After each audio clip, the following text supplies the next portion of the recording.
Hey there, and welcome to the Vassals of Kingsgrave. In this episode of the podcast, we will be reviewing and discussing the first season of AMC's latest series, Better Call Saul. My name is Duncan, or Valkyrist on the forums, and joining me today for a trip down New Mexico way is Zach. Hey, I go by Alias in the forums. And Adam. Also known as Drowned Snow. And that's it for today. Sort of a small cast this time, but that's okay. I think everyone's clicked into Game of Thrones mode. But other shows need love too, so we'll be talking about one of those. I guess to begin, before we get into like lemon cake ratings and all that, Better Call Saul is actually something of a prequel / spin-off to another TV series that Zach, you and I podcasted on all the way back when. VOK 23, which is God. eons ago when we were sweet summer children. But just to give listeners some context, we want to just quickly go around the group and give our thoughts on Breaking Bad. I assume we've all seen it. And give our thoughts. It was kind of a show. Small show, kind of niche. I don't know. Yeah, tiny show. Yeah. But also your sort of initial reaction to what you thought when you first heard that there was going to be a prequel series focused on the character of Saul. Zach, do you want to go first? Sure. Well, in terms of Breaking Bad, I was a huge fan of it. I got into it, I think, around shortly before season 4 started airing for that show. So kind of late, but I think earlier maybe than the big buzz maybe was really starting around it. But yeah, I was a big fan of that show. I really loved it. And so when I heard that there was going to be a prequel with a lot of the same people involved, not the main actors, not, Walt and Jesse Pinkman and stuff, just a lot of the ancillary stuff, but a lot of the people that made it being involved, I was excited. I really liked the character of Saul in Breaking Bad, and I was looking forward to seeing what they would do with it, and I was pleasantly pleased with what came out. I remember when it first came out, and I just kind of ignored the show because it just, I don't know, for some reason, the guy from Malcolm in the Middle didn't really seem very appealing to me. Yeah, like the cover shot was this guy in his underwear, like standing in front of an RV, like. I was just like, what's going on? But the guy's he's such a goof in that other show. Like, I never really liked it. And it just got such good reviews, and there's such buzz. So I think I started maybe the end of the second season, or whenever it was on Netflix, I caught up with the first 2 seasons, and then I was like, oh my gosh, and then I watched after that. With Saul, I don't know. I was not expecting much from Saul, because when they first announced it, I think they said they were going to do like a half-hour comedy or something. And I was just like, oh, tune out. How's that going to fit? And so by the time the premiere came around, I heard, it was going to be an hour. I hadn't really heard that they'd decide to change the direction. And so I went into the premiere kind of open and was very, very pleasantly surprised. Yeah, it's tricky to know what to expect because Saul is basically the comic relief on Breaking Bad, which is a very dark sort of psychological character study on this guy descending into madness and criminality. And Saul is like this light thing that fills in the jokes and the comedy and speaks truth to power and all that. So I think we joked on VOK 23 about how, we thought it would be like a 3-camera sitcom about Saul managing a Cinnabon or something and being wacky, getting into wacky exploits and things, but it's not that at all. It's a pretty dark series, and it's interesting, to sort of juxtapose the Jimmy character to the Saul character he becomes. But Saul was always one of my favorite characters on Breaking Bad. Just like so much charisma and also just like someone who is so like good at their job. Like I always like respect that. Like even in like Dexter, where he's a serial killer, all I can think of is like, wow, this guy's great at his job. Yeah. So I always respected Saul for that. And the fact that he's kind of honest about himself and he just sort of speaks, because everyone on that show is all hypocritical about who they are and the reasons for why they're doing the things they do. And Saul just, he accepts why he does the things he does. It was really funny to see, in Breaking Bad, whenever he walks into like an interrogation room and gets his client out of trouble in Breaking Bad, it always seems to work out, and kind of like juxtaposing that with the Jimmy character in this doing the same thing and kind of failing miserably with the same kind of attempts. And it's cool to like chart that course of him going from kind of incompetent in that way to just getting it all down. Yeah, I mean, he's so utterly slick when he first burst into the interrogation room in season 2, I think, and he just commands the situation, and he's like a great lawyer at that point. So it'll be interesting to see him not just change as a character, I guess, but becoming a better lawyer or someone more confident or something. But I guess let's get into the main discussion. So I've just got a brief summary or synopsis of the show. So Better Call Saul is set 6 years prior to the events of Breaking Bad, and it centers around the life of Jimmy McGill before he was known as Saul Goodman, a struggling public defender in Albuquerque, New Mexico. Jimmy works out of a cramped storage room in the back of a Vietnamese nail salon, while also caring for his older brother Chuck, a once brilliant lawyer who now suffers from electromagnetics hypersensitivity and lives a semi-recluse life. As the season unfolds, Jimmy resorts to increasingly risky schemes and scams to scrape his way out of poverty and obscurity, bringing him into conflict with Chuck's former law firm, HHM, a local drug lord named Tuco Salamanca, and ex-police detective Mike Ehrmantraut. So I guess, going around the group, maybe starting with you, Adam, how many, I was trying to think of what we should use instead of lemon cakes. Maybe Kettlemans? How many Kettlemans would you give? That's good. Like how many Matlock suits? I don't know. Yeah. I give it a solid 4 out of 5 for sure. I think there were a few wasted episodes. I mean, and even the ones that kind of felt like, where are we going later on ended up really tying into the whole picture. Yeah, I agree. It is a bit uneven in parts. It doesn't necessarily have the focus of Breaking Bad or the momentum. Zach, what do you think? Yeah, I kind of, that sort of general sentiment, I feel the same way. I thought there was a lot of really good television there. Some episodes were better than others, but it was generally a lot of fun. For that reason, I'd rate it above, most TV you see, but maybe not on the same level as most of Breaking Bad, just in terms of the quality of the sort of key driving action in that just had a better sort of conceit to go with than this did. And also, I agree that I think that it just compared to some of the best seasons of Breaking Bad, and this might not be the best season of Better Call Saul, we'll have to see, it just didn't tie together nearly as well. There was a lot of loose threads that didn't have that cool oh, Vince Gilligan, you dog, you, when something awesome happens that was being built up through the whole season. There was some of that, but not nearly as much. So for that reason, I'd give it, a 3.75 to 4. True. Although, to be fair, when I think of Breaking Bad, the first 2 seasons, I enjoyed them, but they're not I guess the heights of season 3 and 4, which is where I really think of the series as amazing. That's very true. This series is getting its footing, and I think it's doing probably maybe as good as the first season of Breaking Bad, but maybe not with as cool of a concept. For sure, yeah. I'd probably agree with you guys. 4 out of 5 Kettlemans. I think by any measurement, it's a brilliant TV show. Well, it's a really good TV show, maybe. I think the characters are really interesting and layered, and the performances are wonderful, and just the cinematography is so creative and arresting, more so than most movies, which is what you'd also say about Breaking Bad. So it's definitely on that level in terms of look. But at this point in the story, it sort of, as I said, it sort of lacks the momentum and the intensity of Breaking Bad. It moves at a more sort of leisurely pace. It's never really moving towards anything in particular, the way Walter White did. And I think the show is sort of hindered by its prequel status because plot-wise, we know how everything is going to eventually turn out. It has to sort of labor under the starting point of where Breaking Bad starts. So, for example, Jimmy's encounter with Tuco feels sort of tense in the moment, but we know he's not actually going to lose any of his fingers. Same thing with the class action lawsuit. We know that's not going to pan out the way he wants it to because we know how he begins in Breaking Bad. But I also think the writers are aware of those limitations and have sort of worked to make that part of Jimmy and Mike's character arcs where these are sort of 2 characters who know how the world sees them and know what the world expects of them, and they're trying to escape this fate. So it almost becomes like this sort of Greek tragedy where we know how they're going to end up, and it's them trying to divert from the course the universe has sort of laid out for them. So I think that's kind of interesting in a character way, perhaps not as interesting in a story way. Yeah, I like that way of understanding it. I think that definitely mitigates the sort of negative impact of a prequel to some degree. But that definitely is kind of playing a part, the fact that it's a prequel. I had that feeling a lot throughout the season. It just kind of limited how the action would pan out because we knew it to some degree it would have to turn a certain way, like you were saying. But I think that it wasn't a huge disappointment for me. I've seen prequels that are much worse.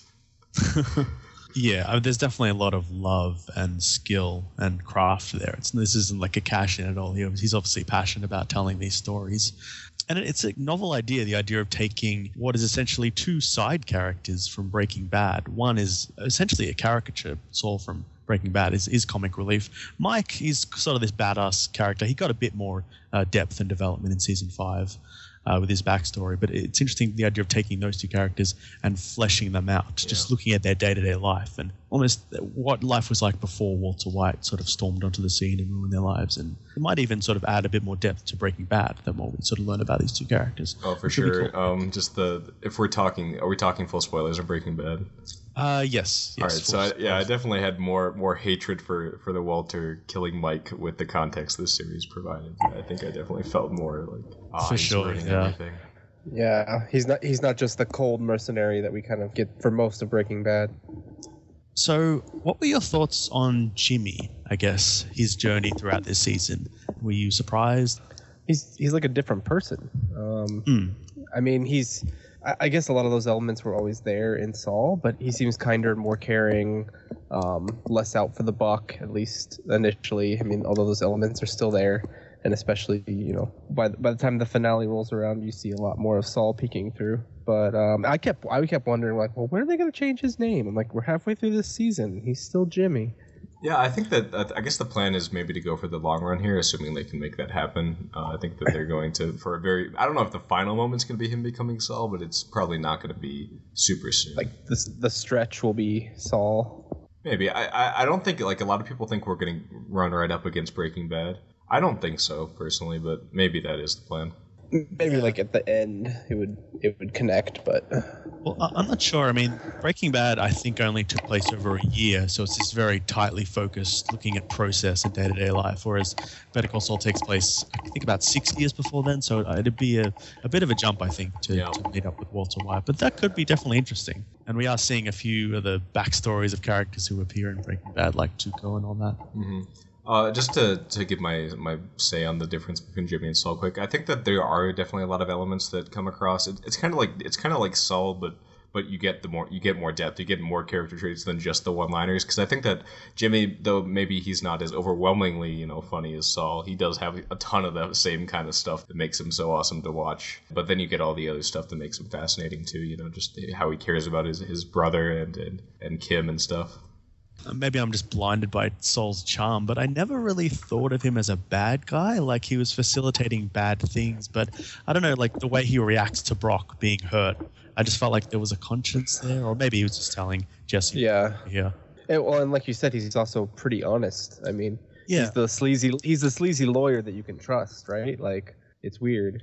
And it sort of goes back to what Mike says, I think, in the second last episode, where good and bad aren't necessarily determined by which side of the law you're on. There can be bad cops and there can be good criminals.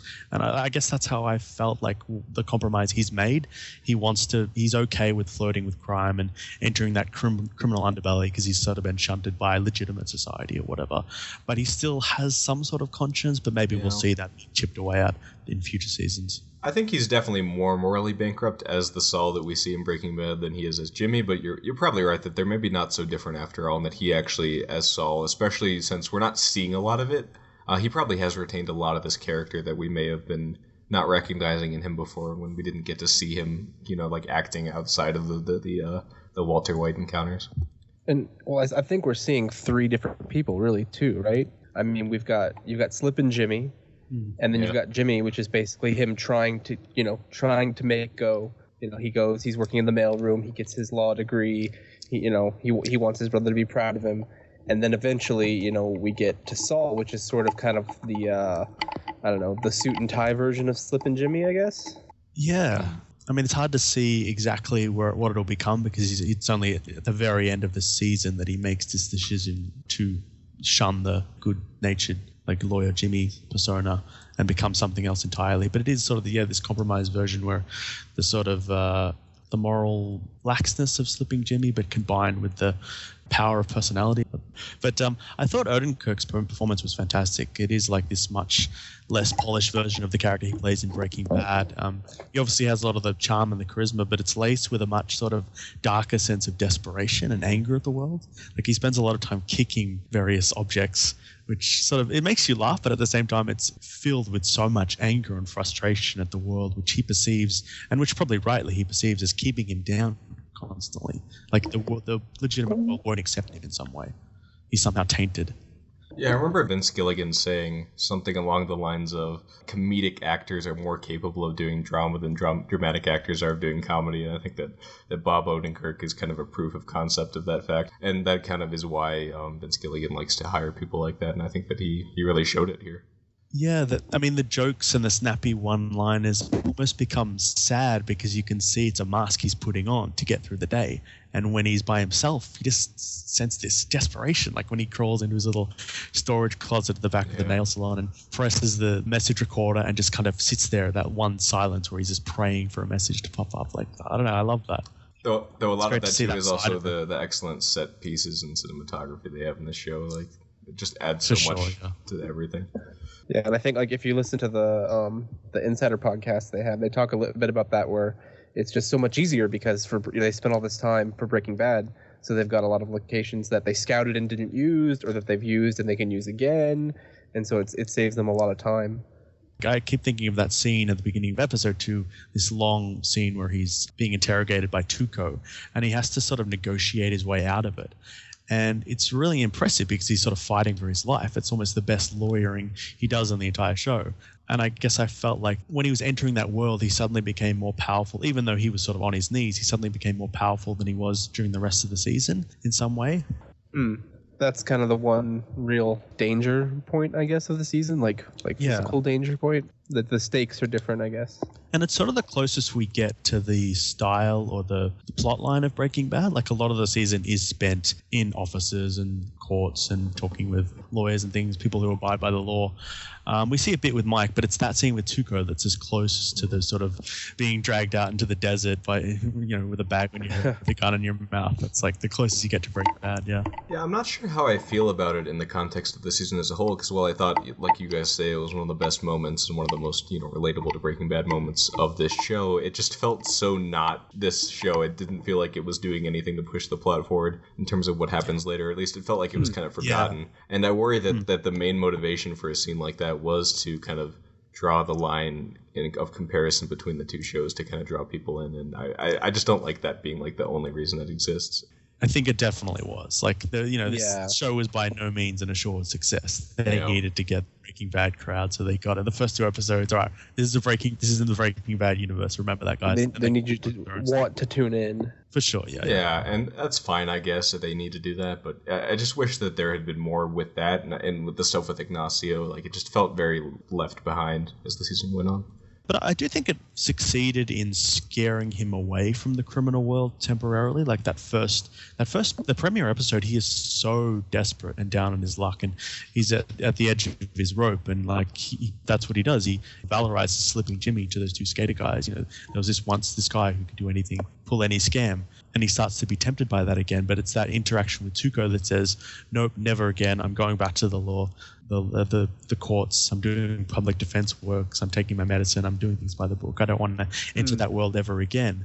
So it's interesting that he does, at the end of the season, possibly, I guess that's not what you could take from him, but we know eventually he does re-enter that criminal world, but maybe it's more on his terms. Rather than being a scam, he's doing it from the top, doing it from a position of law, which is a position of power, as we see in that scene with Tuco. He does give respect, and his counsel is taken seriously. Because he knows. That's a good point. Like, in a way, he was almost scared straight a bit, I mean, to the point where, with the Kettlemans and the money, and where he does something very, very un-Saul there, right? But it's the fact that he was able to convince Tuco, who we know is almost insane, to do something through words, which was like so impressive, I guess. Like the fact that he could counsel drug lords and gangsters and things like that. I don't know. He sort of needed the taste of that to contemplate. True. Yeah, that's a good he way. talked a lion out of eating him. So I think you sort of do need that scene, even if it was a bit awkwardly placed. So, any thoughts on Mike, another fan favorite from Breaking Bad, who sort of re-enters the scene in this season? Poor guy in the ticket booth. Yeah. that was seeing him I'm just like, well, what else is he doing? What else has he got going on? Yeah. Once we finally get that Mike episode, it's just like, oh, okay, it was worth it. That really struck me that he was working in the ticket booth, because that's kind of like another connection you see between Jimmy and Mike, where it's they have to do these sort of service jobs. Like Jimmy works in the mailroom and Mike works takes tickets, and we sort of see at the beginning of the season Jimmy or Saul working in Cinnabon. So it's, I don't know, I felt like that's the place where society had carved out for them, and that's the only place where they would be allowed to work. But they actually want something more than that. Well, I think it also highlights their kind of, maybe like a kind of fall from grace, because Mike was a cop, but he kind of was alienated from that world, and Jimmy was kind of a con artist, but he couldn't make that work, or just didn't want to be a part of it anymore. So it's kind of like a low point from something higher previously. But it's also like they've been shunned from legitimate society, so they have to go and make their own economy where they can be powerful or worthy again in their own little world.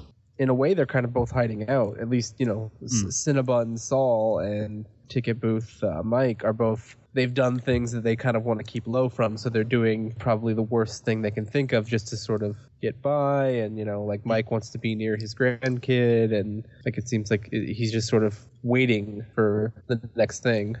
Yeah, and they both are a bit like Mike, because we know Mike was dirty up in Philadelphia. He was part of the department that was on the take, and he even convinced his son to be on the take to be protected from other corrupt cops. And Jimmy obviously has that history with Slippin' Jimmy. So they want to try and go legit. They want to go right, get a respectable job, I guess, the only job they can get, to make people proud or do the right thing or whatever. And they just feel like the emptiness of that position, the sort of degradingness of having to get yelled abuse at by lawyers all day in a ticket booth, or, feel like crap, the lowest of the low in the paper room or whatever. So I feel like they think that doing the right thing will fulfill them or save them, but it doesn't. There's just a hollowness there, and they feel victimized by it, so they want to become something bigger than that, even if it's not legitimate. But yeah, I mean, Mike has one of my favorite episodes. I think it's episode 5.50, where we learn about Mike's backstory in Philadelphia, where he was a detective and his son got killed by corrupt police officers for not taking money. And yeah, what do you guys think about this? I mean, I think that's probably, I don't know if that's the best episode of the season, but I think it certainly ranks up there with one of the best half dozen episodes from Breaking Bad. I think it was a really solid episode. I really didn't expect when it turned and he said, no, I was the one, I was on the take and I made him do it, and it broke my heart. I didn't see that coming, and that was just, the performance was so well put out there. I think he carried that episode. Yeah, I love the actor that plays Mike. Like, just the character, I don't know, there's just this quiet thoughtfulness, but also badassery. I can spend as much time. I just love every scene that he's in, even if he's not doing anything in particular. So it was great to have a whole episode with him. Although I do sort of concede that you sort of need that's one of the first times you really need the Breaking Bad backstory to appreciate that whole episode. It probably wouldn't ring as powerful for people who hadn't seen Breaking Bad. That's very true. I think that a lot of my appreciation for that episode, and it was definitely one of my favorite episodes as well, maybe the favorite of the season, was a big part of seeing just the backstory. We've been pining over about Mike for so long, like what happened in Philadelphia. To finally get that was really exciting and cool, and the way it played out was awesome. And I think you're very right that colored it a lot, but I think it could have stood on its own just fine. But I don't know, because I obviously am not a person who hadn't seen Breaking Bad going into this. And Mike has such a hard, spiky exterior. To watch him sort of break down like that in the final 5 minutes of the episode, I thought it was just beautiful. Like his performance, I made him lesser, I made him like me.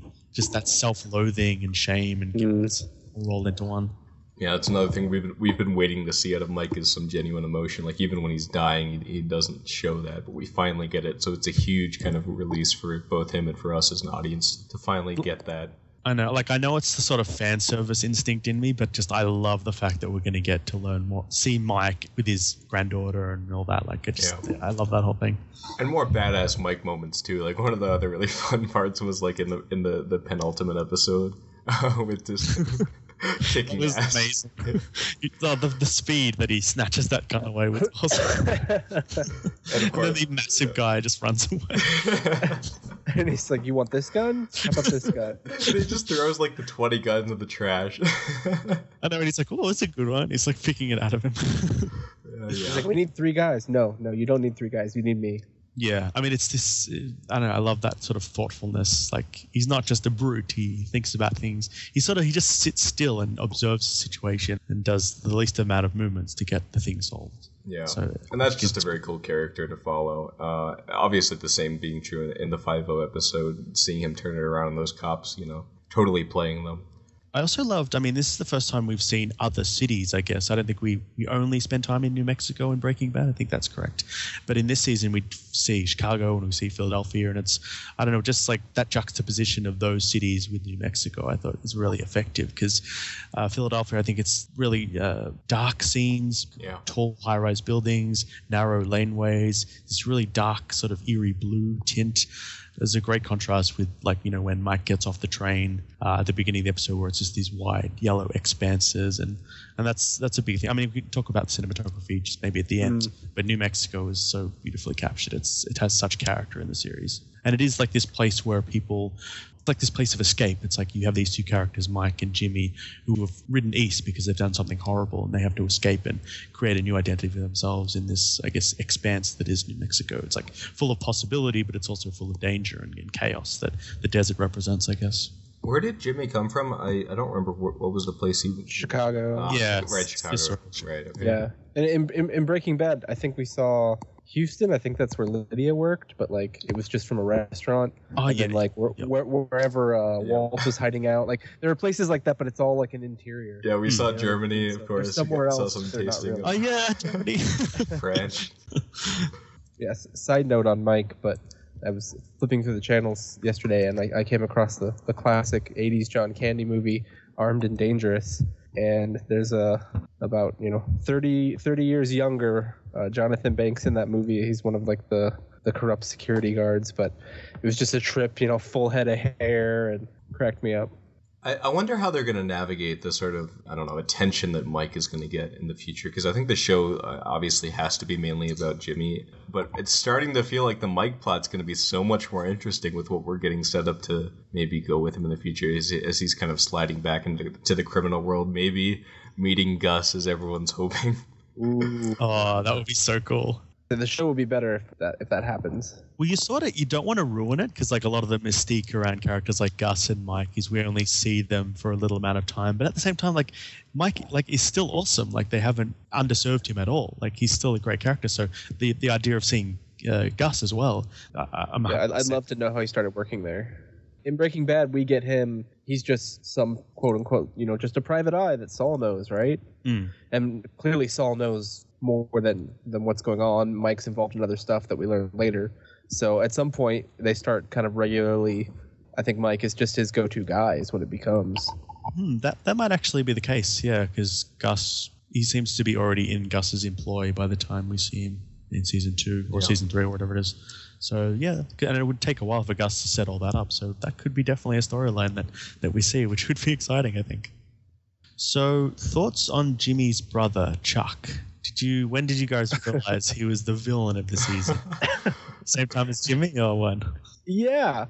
Well, maybe slightly before it, kind of like when he was dismissing his lawyership in the office, and that flashback, I think, was the inklings that he's not a nice dude. Yeah, I mean, throughout the season, I got the impression he was a hard brother to please. He was a bit dismissive at times. Like, no, that was a bit mean. Jimmy's trying his hardest. But it's like, okay, they're siblings. They're taking care of each other. You felt like, I guess maybe because I felt such love on behalf of Jimmy, like I associated good things with Chuck. Exactly. But when you rewatch it with the fact in mind that Chuck has been manipulating everything to keep Jimmy down that whole time, I mean, the villainy can't be expressed enough. The betrayal is horrific. Yeah, and they did a good job of fooling you. I mean, he's a very vulnerable character. He can't leave his house. He needs Jimmy to do all these things for him. It seems like he's trying to help his brother, wants his brother to do well. Like, there's really not any hint of it for a while there, except for kind of the whole, like, you're not a real lawyer. Like, there's bits of that, but it's just like, it seems like he's just a bit of a curmudgeon, and he's a bit crazy, and that could just be part of that. Like, I certainly wasn't expecting the flip there, the role reversal. All of a sudden, like, oh, well, he's just kind of like, you aren't a real lawyer, and, I'm not working with you, sort of thing. That's right. I mean, it's all about perception. That's another big theme in the show, but we perceive him as vulnerable, and you feel a sense of warmth when Jimmy finally coaxes him out of his house, and he's supporting him, and he takes him to the office, and everyone cheers, and he says, he's rebuilding his confidence, and you think, this is the journey that we're going on, where he's helping rehabilitate his brother, which is amazing. And it almost disappears the future that Saul has waiting in the wings for him that we know about. It seems far more hopeful than it actually is. But I think it was the moment when they're having the negotiations with Howard about giving up the case, and Chuck says something like, I can't believe this, Howard. I didn't expect this from you. And the line, there's something off about the line, and Howard just looks at him like a second longer. There's a hesitation in Howard's thing. I'm like, wait a minute, what was that? So I had it. I mean, there was only 20 minutes before the thing actually came out, but that was definitely a bad clue. And there's probably more clues on a rewatch. Yeah, I definitely agree. Those are really good points about like perception and stuff. I think that they do an excellent job of hiding how much of a bastard he is in kind of his eccentricities. I think that upon a rewatch, there would be a lot of hints in there of reading the ways that he responds to Jimmy in different ways and seeing that he actually does not have a lot of good in him. And look at Howard, in the rewatch, right? Yeah, like, he's just covering. He's not that bad of a guy. Like, yeah, I mean, he's cast in a far more sympathetic light. Yeah. Yeah, I thought he was just. I mean, you were so focused on hating him. Hate the suit, hate the smile, hate the hair.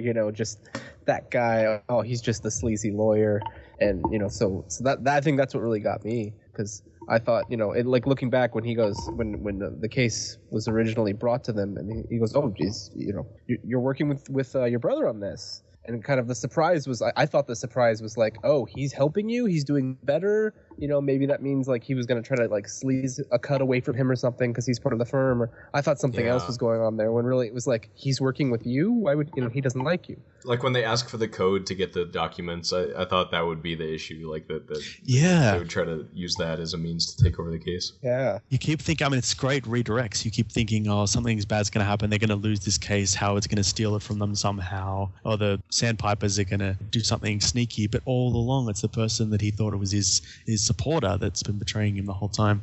It's it's a good. I didn't expect it. It was a good. It was really clever, yeah. And the whole idea of setting up Howard as sort of the obvious villain, but obvious, but also you believe it. Like you're not thinking that it could be sort of like a trick, but yeah, that was a really smart way of handling it. It just shows how good they are.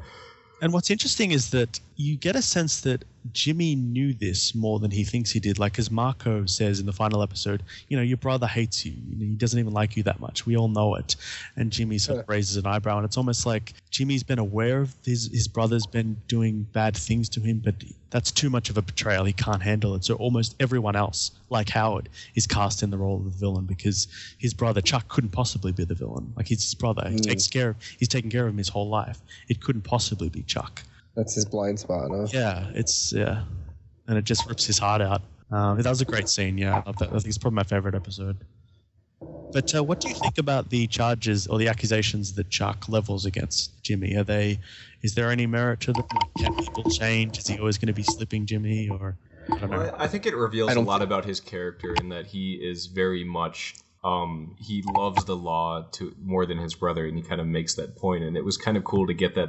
I think in the same, maybe not in the same. Yeah, it wasn't the same episode. It was the second to last episode with Mike's speech about how there are good and bad people on both sides of the law, and kind of and it's not the law that really matters, but for Chuck, it's all that matters, and it kind of blinds him to the fact that Jimmy, despite his his lack of credentials, he could be a good lawyer if he I think he would have been a good lawyer. I think he would have been Jimmy. He would have worked with him, or even failing that, he would have taken this case, and we'd seen that he basically turned, or at least committed to the law, right? He's doing elder law. He gives the money back. He's trying to stay away from shady people, and now he's kind of like, well, what did that get me? And I mean, the initial sort of betrayal, if you want to call it a betrayal, like the flashback we see when he first gets his law degree and he asks Chuck, oh, can I come work here at the firm? And Howard has to let him down. Like, no, there's no positions available. And we know Chuck pulled the strings there. I can sort of see the rationale there because, it's only been a few years since he was slipping Jimmy. This is a pretty prestigious law firm. You can't just, jump to the top because you have connections with one of the partners. But the fact that, like, since then, you've seen how much hard work Jimmy has done in the past couple of weeks, and he's just turning a blind eye to all that evidence, like Jimmy's perceptiveness and resourcefulness. And the fact that, I mean, I guess this isn't really a factor, but the fact that Jimmy has taken care of Chuck for years, every day, bringing him what he needs to help him out with his illness. And Chuck doesn't care about any of that. It's I don't know. Like, what did you guys make of that illness? Do you think it's... I thought it was sort of related to Jimmy in some way. Like, maybe it was guilt turned inwards or something like that. I hadn't thought about that. It is sort of like this I mean, I don't know much about... I guess it's a real illness, electromagnetic hypersensitivity. Like, there isn't necessarily physical effects, but it's a psychological thing that, I think the fact that we get it from the camera from Chuck's perspective is proof that he's not like faking it or anything like that. It's definitely like a manifested thing that he is dealing with, and for whatever reason it goes away towards the end of the season. I guess maybe that could be connected to Jimmy and kind of like settling that, but I feel like there's nothing so specific that triggered it. It was just kind of a regression of that given illness. But it occurs after Jimmy becomes a lawyer, because we obviously see him at the firm when he gets when he passes the bar. Yeah. So it's happened sometime between then and now. So maybe we'll learn more about it in future seasons. I'm not sure. It could just be unrelated, but it seems to be related to Jimmy, because it becomes worse when Jimmy starts to slip back into his scams. It becomes better when Jimmy when they're working. Yeah, when they're working together and he's doing elder law. So it's obviously a psychological thing related to Jimmy's well-being, which makes it so bizarre that he would try to keep him down. I guess he's not really aware of what causes it, but he would continually try to keep Jimmy down, which would obviously worsen the illness. Yeah, so that could easily be it. Yeah, I think that makes sense. I think the most crushing line at the end of episode 9 is when Jimmy says, he realizes that Chuck had to go to the letterbox and pick up a mobile phone and call someone, which is his greatest fear. And he's like, the phone must have felt like a blowtorch in your ear. So that's how, like, the extent that he hates Jimmy or wants to keep him down. That's so, it's so brutal. Yeah. And I guess the thing that Jimmy retorts is that, keep Jimmy in the mailroom. That's what he feels his brother's trying to do. He feels what a lot of people are trying to do. Like they've labeled him this thing. Like what is the Kettleman wife says, a lawyer that guilty people hire. That's the way the world sees him. And he tries so hard to escape that sort of seediness, that smarminess. He wants to get into a legitimate law firm and shed that slipping Jimmy persona once and for all, but he never can quite do it. And then when he gets the chance, he chooses not to. He kind of has that change of heart to that this is who he is. He kind of accepts that identity. Yeah, well, I mean, we'll talk about a little bit about the final episode. There's a big sequence after he's learned about Chuck's betrayal and all that. There's a big sequence at the bingo hall where he works. I think he volunteers at the elderly clinic. B stands for bullies. Yeah, the B ball keeps popping up, and he starts like breaking down. And it's sort of heartbreaking and hilarious at the same time. He's like, B, the B-2 bomber. You won't hear it because it's so stealthy. And he just breaks down more and more. It's like, I'm getting sick of these bees. But what did you make of that scene? I thought that was a great scene. I really love that scene. I mean, obviously, Bob Odenkirk's performance. I think that's one of his his strong points is being able to do that. Like, I can make comedy out of pain, sort of thing. Like he's become very good at that. And just he's sitting there, he's in his Matlock suit, he's playing up the 80s references, whatever these people will recognize, and he's just like basically just having a rage attack in front of them. Yeah, I mean, side note, I love whenever he visits the elderly people and he's just walking around just charming everyone. He's just the most charming thing ever. I love him in those scenes. Mm-hmm. What was it he was giving out? Was it the Jell-O? He was giving him the Jell-O with his name on the bottom? Yeah. If you need a will, call McGill. Yeah. On the scene, I liked it too. I was looking around and I saw a lot of people actually didn't like it. And I think there is something to be said for like the argument that it went a little long and then it kind of was a little bit long-winded and maybe didn't need to be that extended. I didn't really like the whole story about the Chicago sunroof thing. I mean, I get it was like being set up early on and we kind of get the fulfillment of that, but it didn't really do much for me. I just love the bit where it's like halfway through the story, he's like, and I will still contend that was a tint that was not legal in the state of Illinois. That was good, yeah. Ever little lawyer. I think it needed to be long just because they wanted it to get uncomfortable. True. And that's a good point. It went long enough to be very uncomfortable for the viewer, and you were in that bingo hall, right? You were kind of like, oh, this guy, just call the next number already, buddy. Yeah, and it is, I mean, it's a breakdown. You have to feel that anxiety, I guess. You have to get inside his head and feel like he's spinning out of control. And I think that the way it was shot achieved that really well. Just on, I guess, I'm not sure where I read it. I think it was the AV Club. But the symbolism of the balls reoccurring over and over again those guys were talking sort of about how it's this constant cycle that goes nowhere, and that's kind of, I guess, a metaphor for Jimmy's life. He's spinning his wheels and never actually getting anywhere, and the constant reoccurring bee is almost like this taunting of the universe. And there was another sort of visual comparison where it's the flashback where Jimmy passes the bar and he has the party with the other people in the mailroom, and then Howard comes to say, you can't get the job. And the way it's shot is really cool because he closes the door and you can't actually hear what Howard is saying, but you can see this copier in the forefront and you just hear the copy machine whirring and shooting out paper after paper after paper. And I felt like that was a cool connection between that and the bingo balls. And he keeps shouting, has anyone won yet? Has anyone got bingo? Like he's constantly working his guts out, doing the right thing, doing what he's supposed to, day in, day out, same thing over and over again. And he never gets anywhere. He never achieves it. Yeah, I'm not. I don't. That sounds like the best possible reading I could think of that would fit. Just the way I was thinking of it was him kind of externalizing his anxiety and putting that on some kind of frustration, and it was just sort of exacerbating what was already going on. Kind of like Walt a bit in the Fly episode. Oh, for sure. Yeah, it was like a pressure valve, just like he'd built up so much in the previous episode, but he hadn't actually released it, and this was the thing that just sort of ripped it open. So, yeah, this was a strange episode. Like, it didn't really feel like a final episode to me. Like, the previous episode 9 felt far more climactic. It was kind of like a Game of Thrones final, right? It was like the falling action sort of thing. Well, sort of, but I mean, Game of Thrones final episodes, I guess they're more sort of setting up the conflicts of the next season, new characters, whatever. Whereas this was sort of like this weird excursion episode where he goes off and does a bunch of contemplating. And there's these really long, leisurely scenes where not a lot is happening, where he's just dialogue-heavy scenes, where he's having conversation. He goes back, finds his friend Marco. They hang out, drink some beer. They pull a scam on someone. He has a week of pulling scams, and then the episode's almost over. But I guess, yeah, what did you make of that? Or in particular, what did you make of the character of Marco? I felt like all that was needed.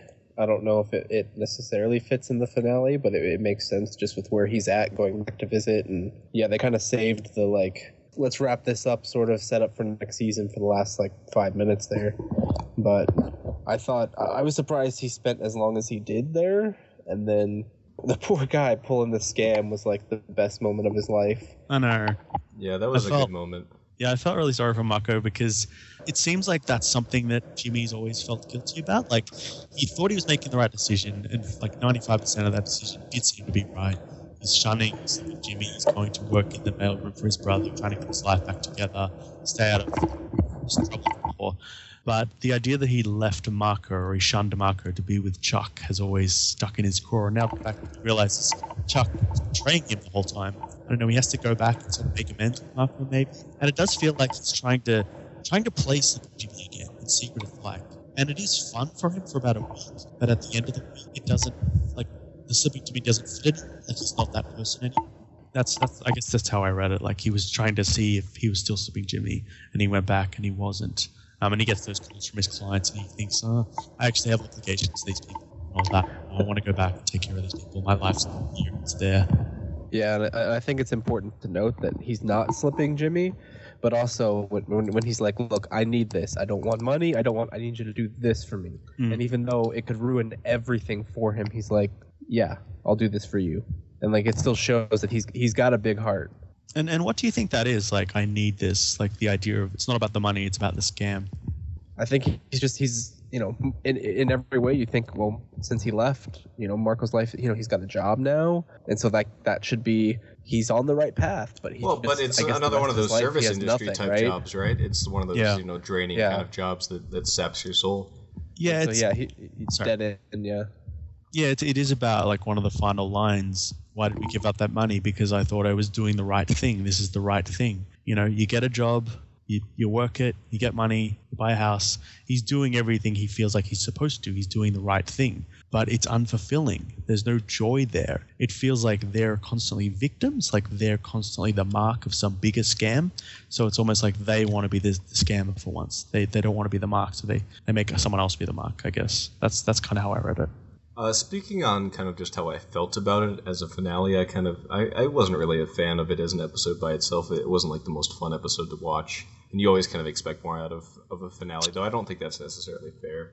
I think like when the more seasons are out and it's kind of like watched within a binge sort of setting, it's going to be a really good sort of setup for what's to come, and kind of like in the progression, it's an important thing to establish this backstory and kind of how it ended and how it's going to affect Jimmy moving forward and how he becomes Saul eventually. But yeah, as an episode in isolation, as a season ender, I thought that it was pretty weak and not too exciting. For sure, yeah, I agree. In the long term, it's an important episode, but yeah, you kind of want a bit more explosion in the finale. But I guess we sort of got that with episode 9, but we'll see. Hopefully, it leads to something. And I mean, I guess it does lead to a sort of quiet decision at the end of the season where he is walking up to have an interview with another law firm that Kim has set up for him. And I think he looks at Marco's ring on his finger. Marco obviously died like a couple of days ago or whatever, and he left his ring to Jimmy. And he decides to turn around and leave. Do you guys have any thoughts on why he did that? I mean, other than the obvious, just being on tilt, everything going on with his brother, and just deciding, I'm gonna be me. I'm gonna figure it out my way instead of their way. Yeah. Kind of maybe a little self-righteous. His pride, just being like, you know what, I've got to practice. I can make my practice work. I don't need to join someone else, even though that's probably the right thing to do. Yeah, I think it kind of aligns with your reading of it, Duncan, the whole idea of him wanting to do what makes him, happy and not be a part of like the machine and feel like he's being part of like a con. And I think that more practically, I was reading like a thing that it would be another, even though it's obviously he's on track for success there, it would be another kind of just being a part of the machine, so to speak. He'd be doing extremely long hours for decades to get to the point of partner, even if he does end up achieving that. There's no guarantee, obviously. So I think that he just decided he didn't want that kind of life. He wanted to do things his own way. And I mean, Kim sort of foreshadows that because she has a bump in one of her cases and she says something like, my 2-year stretch to partner just became a 10-year plan. So it is re-entering this system. Like, it's obviously a much nicer system. You get a nice office, you get paid a lot, but it's still playing by someone else's rules, dancing to someone else's tune. Yeah, and how many years would it take him to get back to an office in a nail salon? I mean, come on. Seriously, that's the way to go. Though I think that nail salon, like the scene in the back where he has all the case files, is kind of like what it would be like in that experience, just going through endless amounts of case files and doing that kind of documentation. That kind of epitomizes the experience of being in a law firm like that. I did have another cool quote from the AV Club just about Jimmy. So this is the end of, I think, episode 6, where he tries to set up a law firm of his own, and he's like prepared to lease out this place, and he's offering his friend Kim a job. And yeah, he's trying to negotiate with the Kettlemans about giving up the money. And he says at the end, like, they're threatening to rat him out as one of the person who took the bribe and all that. And he says to them, thing you folks need to know about me, I've got nothing to lose, he explains as the Kettlemans stare dumbfounded at the ruins of their cloud cuckoo land of frantic scheming. A man like that can't be manipulated by threats, but the only reason he's got nothing to lose is he's already decided to give it all away. The view from Chuck's couch means more to him than the view from the freeway of that office suite. Yet there's no triumph in that decision for Jimmy. Nobody will ever know how much he gave up except Kim, who mouths a thank you as she ascends back into HHM's good graces. And in that corner office he had picked out for her, he delivers a McGill signature kick to the door and collapses sobbing. He's struggling to live within the circumstances that inescapably govern his life, and it's not getting any easier. There's only a solitary moment of mourning and self-pity available to Jimmy before it's time to put his shoulders to the rock and start back over again from the bottom. Law officers of James M. McGill, how may I direct your call? So yeah, I feel like a lot of that's like that pent-up frustration that you see leaking out throughout the whole season. That just kind of, he's walking up to start it all over again, and he says, he looks down at Marco's rings and said, no, I'm not going into this again. I'm going to do it myself. Which is sort of empowering, but at the same time, I guess we sort of know where it leads, and we sort of see that's the first scene of the season, him working at Cinnabon. So it's sort of complicated, I guess, empowerment. It was good for a while, though, until Walter White showed up. Yeah, I definitely like the idea of, like, even if it is like this tragedy that we know how everything ends up for Mike and Jimmy, it's this idea of taking control of your own destiny. Like, yeah, I have that expectation, though, that it's going to be, that kind of thing, the more like grounded, realistic, where you go set out on your own, do your own business type thing, and we see how poorly that's going to turn out for him, at least at first. That will be fun though, like seeing him set up his business and get his first clients. Another cool thing, going back to the Mike discussion briefly, was this character of Price. Oh, that's not actually his name, but this character, this guy he does a job for to do a drug deal. I felt like that was sort of a cool sort of precursor to Walter White, like this sort of timid, middle-class guy starts flirting with criminal activity because, I don't know, he doesn't really give a reason, but it's that interesting archetype. And we also see it with the Kettlemans as well, like this very well-off middle-class family who feel entitled to more. Like they've worked so hard, they feel like they're entitled to this money and they're going to get it and they're going to get respect. Like they're not going to admit that they're guilty or anyway. So that was a cool kind of seeing those kinds of characters enter the orbits, Mike and Jimmy. It was kind of a nice precursor to Walter White. Especially that speech. Yeah, it definitely, like, that was a great speech that Mike gives. He's known for his speeches. He is. He's good speeches. What was his other one? The half measures. The half measures. Yeah, never do a half measure when a whole measure is needed. Yeah. Did you guys have any more thoughts on the cinematography? It's obviously like a huge part of the show.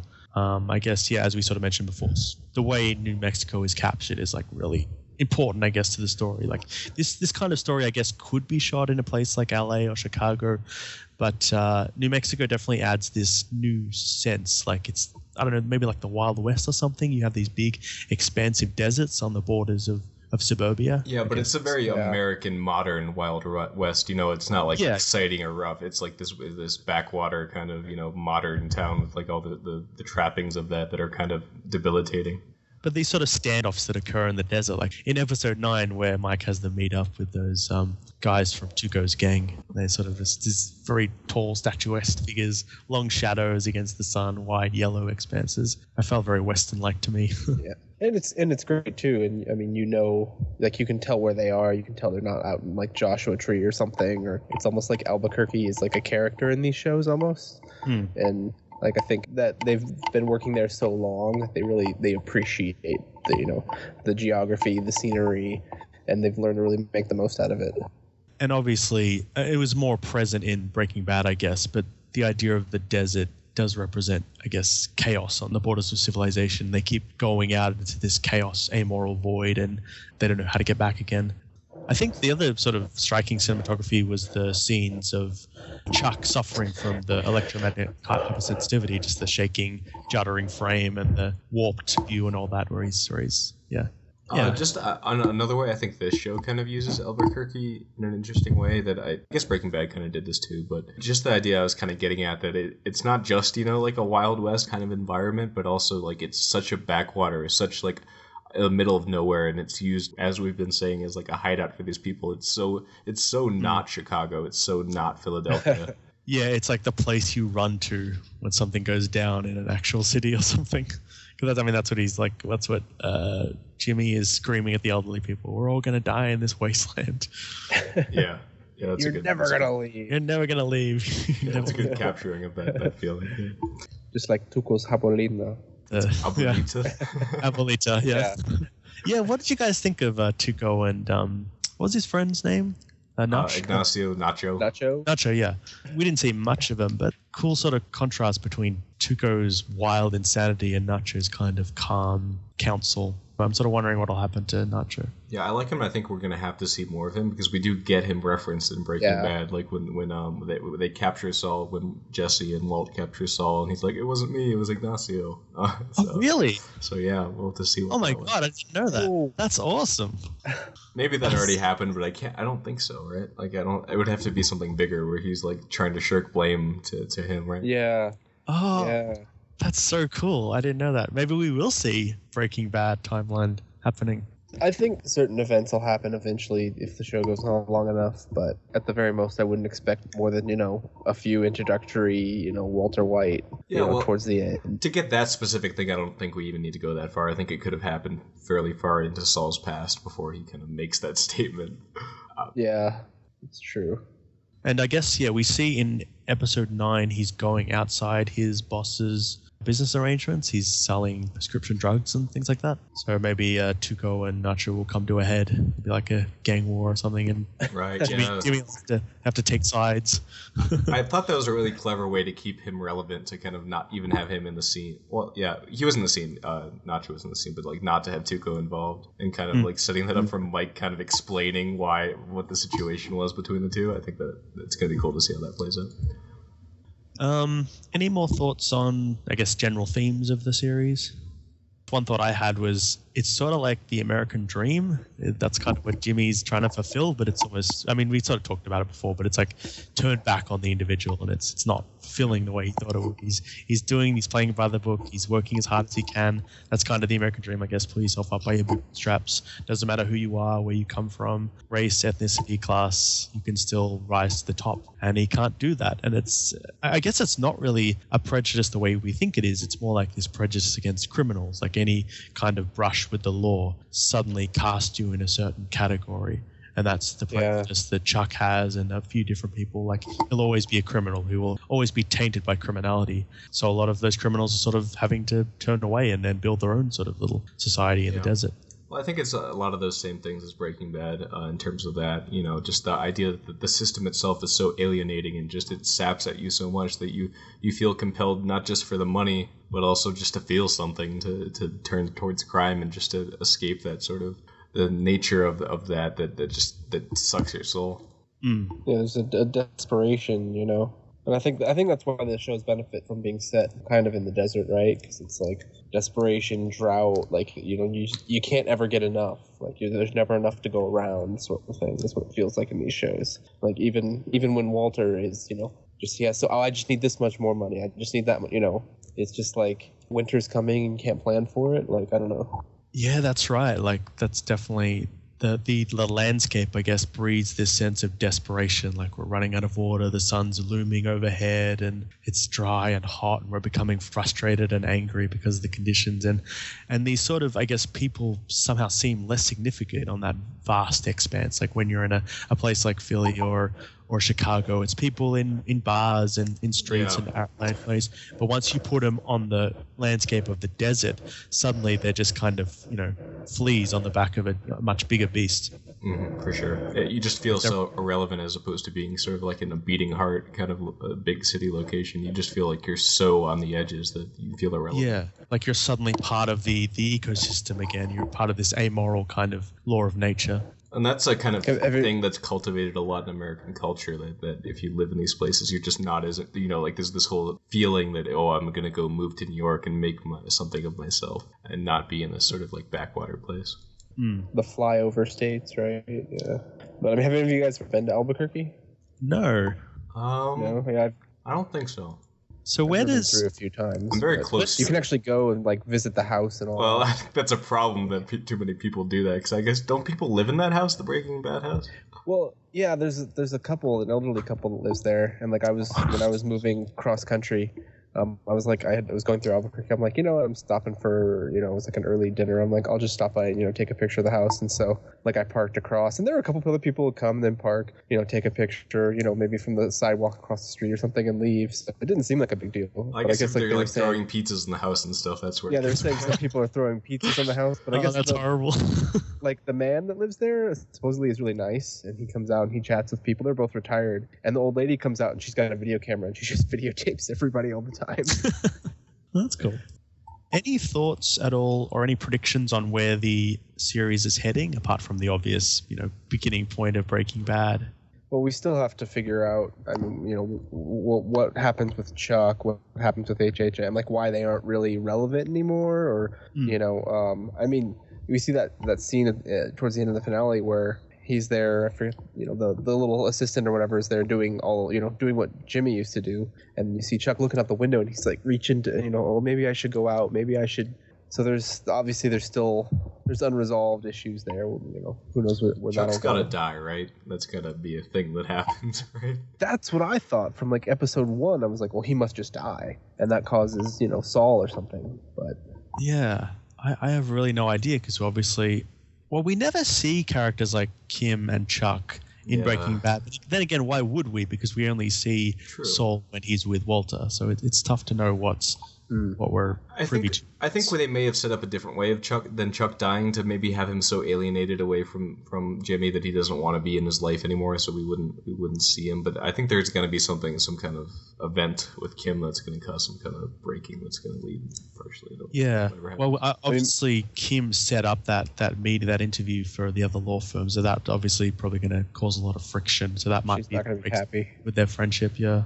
And maybe Chuck gets better. Maybe he goes back to work, and maybe that just becomes, with family sometimes it doesn't even take much. There's a little fight, and then people move on, and then after years it's like, oh yeah, Chuck and I haven't spoken in a year. We talked at Christmas, and it was all just kind of very polite, but we both were kind of nasty, and they just never reconnect. Maybe at some point, I don't know. Well, that seems to be the trajectory that Chuck's heading. Like he's getting better and possibly moving back into HHM and retaking his old mantle as like a partner. It does seem like there's a lot of conflict between him and Howard. Like Howard, he's not really comfortable with what he's done to Jimmy, but he says something like, I need Chuck. I can't. Well, he's too important to the firm. He's too important to the firm. That's the phrase, yeah. So that could be an interesting conflict.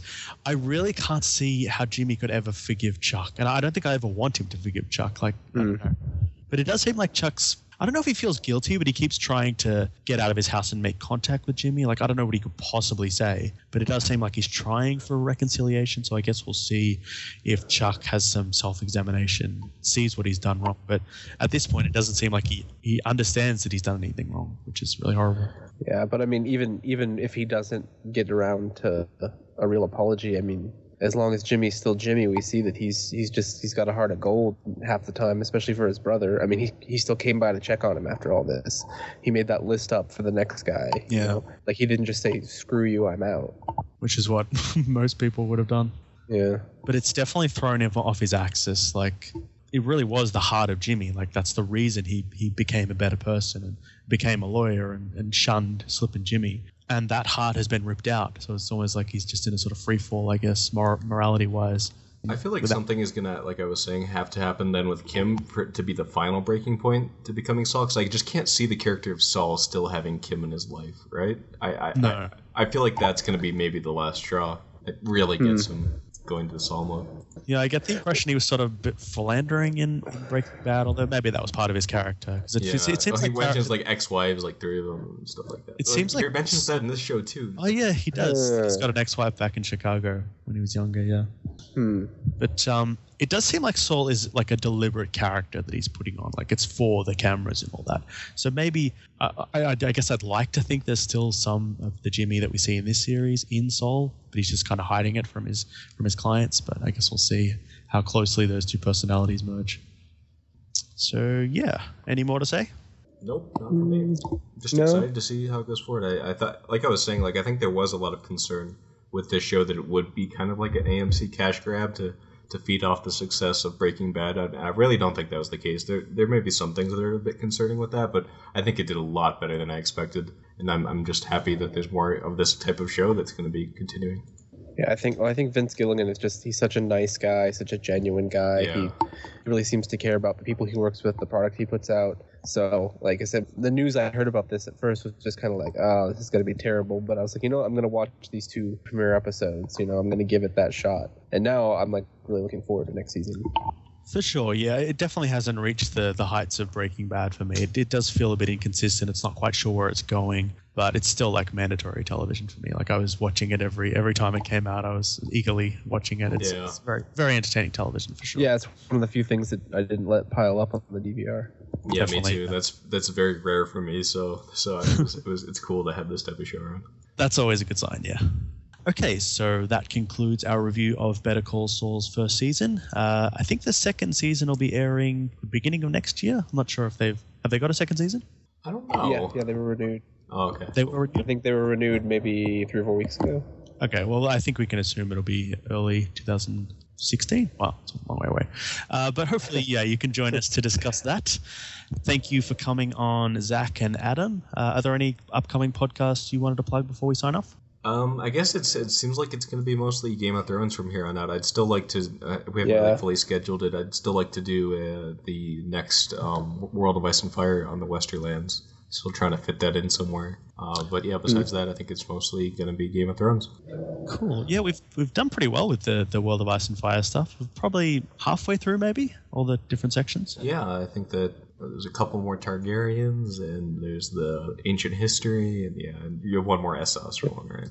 Yeah, one more Essos. We'll probably leave that till after Game of Thrones. But I mean, obviously, Winds of Winter is a fair way away, so we can get every. No need to rush. Yeah, no need to rush. True, we can take.